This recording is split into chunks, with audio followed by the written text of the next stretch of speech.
I'm excited to talk about the smart metering playbook today. This work has really been built on SWAN's previous ongoing efforts in smart metering. So you're probably wondering why a smart metering playbook. As you know, smart metering has evolved, but a lot of the guidance and reference materials out there are dated. So really this project was to fill that gap with this playbook. It focused on three key areas. One is to share practical knowledge. The other is to establish a strategic baseline. And then the last is to showcase global examples that could be used by utilities. And as Amir and Shirley had talked about, this project truly reflects SWAN's stance on collaboration and action.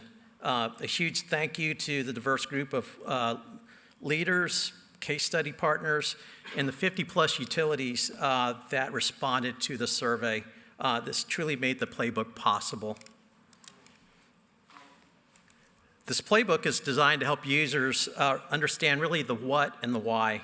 The concepts, the drivers to smart metering, really exploring the how, the steps involved, the challenges, best practices, and then also benchmarking progress against the survey data that's provided.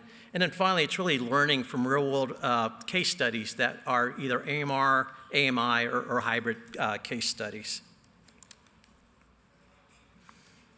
So where are we now? SWAN and WRF surveyed 55 utilities across 22 countries, really to uncover global trends. And these are focused on drivers, challenges, benefits, and investments. So what's next? Sorry. There's an infographic that's going to summarize the key findings, which I'll show briefly. There's a case study library, and then also there's going to be an interactive playbook. So you can actually see this in action. One example of these outputs is already available.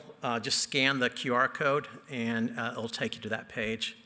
I'll pause for about 30 seconds.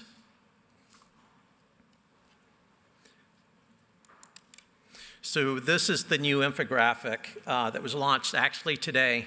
It highlights key survey findings, breaking down trends in adoption and coverage, drivers and considerations, and risk and integrations. Can now explore this full version on the WRF website. So what did we learn from this playbook? The top drivers included customer service, network management, and cost savings. But what was interesting is 80% of the respondents cited battery life as one of the top hardware concerns or challenges.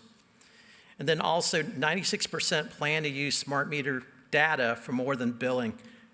For example, detecting leaks, tracking water pressure, and improving water quality.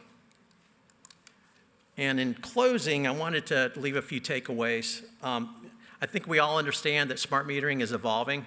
You hear a lot about how it could be used as the foundation for a digital twin. In fact, also how it could be related to sewer overflows. The other thing I wanted to mention here, success really depends on this cross-collaboration. If you're for a utility or you work for a consultant, really when you're looking at these AMI, AMR projects, it involves every business unit within the utility. So it's important to understand that. And then the last two, the communication choice that you make is really going to show what you're going to be looking in the future. So what do I mean by that? Again, that communication network, whether it's a fixed network or cellular, it's really going to serve as the backbone for an intelligent water system or digital twin.